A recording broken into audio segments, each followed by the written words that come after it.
नमस्कार मित्रांनो, आजचा विषय अत्यंत गंभीर आहे आणि जमीन खरेदी करणाऱ्या प्रत्येक व्यक्तीने हा विषय समजून घेतलाच पाहिजे। तुम्ही एखाद्या व्यक्तीला पैसे दिले, जमीन किंवा घर घेण्यासाठी करार केला, ॲग्रीमेंट टू सेल केले, स्टॅम्प पेपरवर करार केला, काही वेळा मोठी रक्कम ॲडव्हान्स म्हणून दिली, समोरच्या व्यक्तीने सही केली आणि तुम्ही निर्धास्त झालात की आता जमीन माझी होणार। पण काही दिवसांनी विक्रेता फोन उचलत नाही, भेटत नाही किंवा सरळ सांगतो की मी जमीन देणार नाही। कधी तो म्हणतो किंमत वाढली आहे, आता आणखीन पैसे द्या, कधी म्हणतो माझा विचार बदलला, कधी दुसऱ्याच व्यक्तीला जमीन विकतो आणि मग खरेदीदाराच्या पायाखालची जमीन सरकते। प्रश्न येतो, ॲग्रीमेंट केले आहे, पैसे दिले आहेत पण जमीन देत नाही, मग काय करायचे? सर्वात आधी एक गोष्ट स्पष्ट समजून घ्या, ॲग्रीमेंट टू सेल आणि सेल डीड म्हणजे एकच गोष्ट नाही। ॲग्रीमेंट म्हणजे भविष्यात ठरलेल्या अटीनुसार विक्री खत करण्याचे करारात्मक आश्वासन असू शकते। त्यातून प्रत्येक वेळी मालकी आपोआप हस्तांतरित होत नाही। स्थावर मालमत्तेची मालकी सामान्यतः वैध हस्तांतरणाच्या कायदेशीर प्रक्रियेतून आणि लागू असल्यास नोंदणीकृत दस्तऐवजानुसार हस्तांतरित होते। त्यामुळे ॲग्रीमेंट केले म्हणजे जमीन माझ्या नावावर आली असा समज ठेवू नका, पण याचा अर्थ ॲग्रीमेंटची किंमत नाही असं अजिबात नाही। उलट योग्य प्रकारे केलेला ॲग्रीमेंट हा पुढील कायदेशीर कारवाईमध्ये अत्यंत महत्त्वाचा पुरावा ठरू शकतो। समजा तुम्ही 10 लाख रुपयांना जमीन विकण्याचे किंवा घेण्याचे ठरवले, तुम्ही 5 लाख रुपये ॲडव्हान्स दिले, ॲग्रीमेंट झाला, ठरवले की उर्वरित 5 लाख रुपये घेऊन विक्रेता ठराविक तारखेला सेल डीड करून देईल। तारीख आली, तुम्ही पैसे घेऊन तयार आहात, पण विक्रेता म्हणतो मला जमीन विकायची नाही। आता तुम्ही काय करणार? सर्वात मोठी चूक म्हणजे विक्रेत्याच्या घरी जाऊन भांडण करणे किंवा जबरदस्तीने जमीन ताब्यात घेण्याचा प्रयत्न करणे। तुमचा हक्क असेल तर कायदा हातात घेणे योग्य नाही।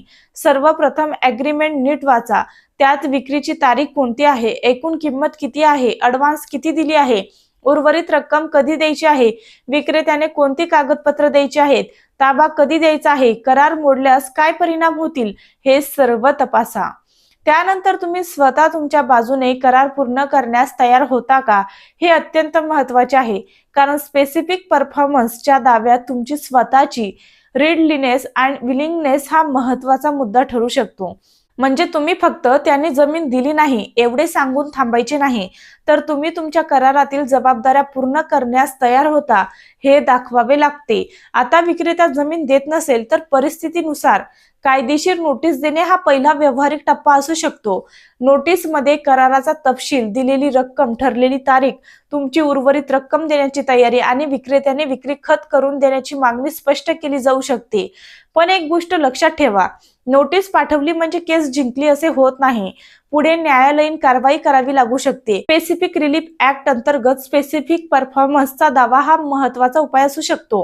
न्यायालय योग्य परिस्थितीत कराराची अंमलबजावणी करण्याचा आदेश देऊ शकते, पण ॲग्रीमेंट आहे म्हणजे कोर्ट विक्रेत्याला कोणत्याही परिस्थितीत जमीन विकायला भाग पाडेल असे म्हणणे चुकीचे आहे।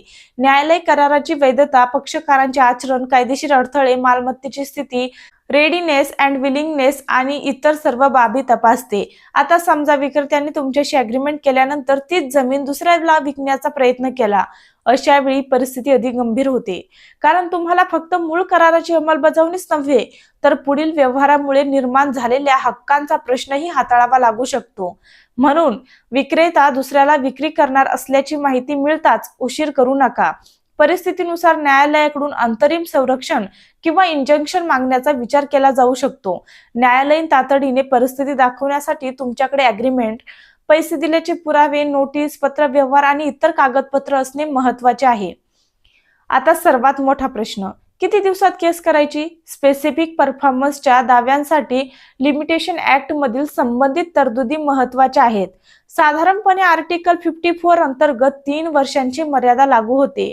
मात्र ती नेमकी कधी सुरू होते, हे करारात ठरवलेली तारीख आहे की नकाराची माहिती कधी मिळाली यावर अवलंबून असते। त्यामुळे 3 वर्ष आहेत म्हणून 3 वर्ष शांत बसणे अत्यंत धोकादायक आहे।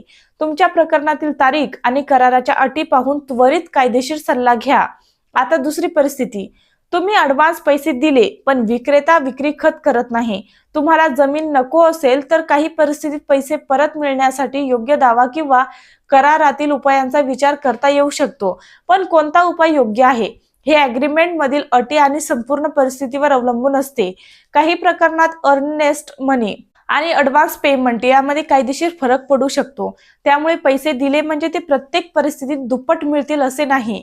करारातील लिक्विडेटेड डॅमेजेस अँड फॉरफेअर रिफंड आणि इतर अटी तपासाव्या लागतात. आता एक अत्यंत महत्त्वाची खबरदारी, ॲग्रीमेंटवर सही करण्यापूर्वीच विक्रेत्याची मालकी तपासा. अनेक लोक ॲग्रीमेंट करताना फक्त कितीला पैसे मिळते हे पाहतात, पण जमीन कोणाच्या नावावर आहे, विक्रेत्याला विक्रीचा अधिकार आहे का, सहमालक आहेत का, वारस आहेत का, जमीन कोर्टात वादग्रस्त आहे का, बोजा आहे का, जमीन वर्ग 2 आहे का, सरकारी निर्बंध आहेत का, हे तपासत नाहीत. नंतर ॲग्रीमेंट असूनही विक्री खत होऊ शकत नाही. म्हणून ॲग्रीमेंट म्हणजे शेवट नाही, तो व्यवहाराचा एक टप्पा आहे.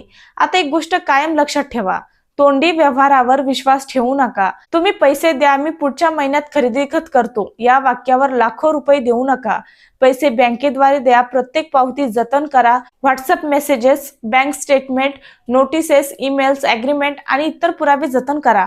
पण एक गोष्टही लक्षात ठेवा, व्हॉट्सअपवरचे बोलणे ॲग्रीमेंटच्या प्रत्येक अटीचा पर्याय नाही.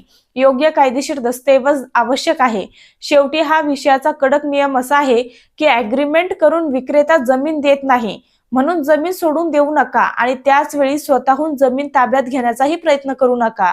तुमच्याकडे करार आहे, पैसे दिल्याचा पुरावा आहे आणि तुम्ही तुमच्या जबाबदाऱ्या पूर्ण करण्यास तयार आहात, तर योग्य कायदेशीर उपाय उपलब्ध असू शकतात.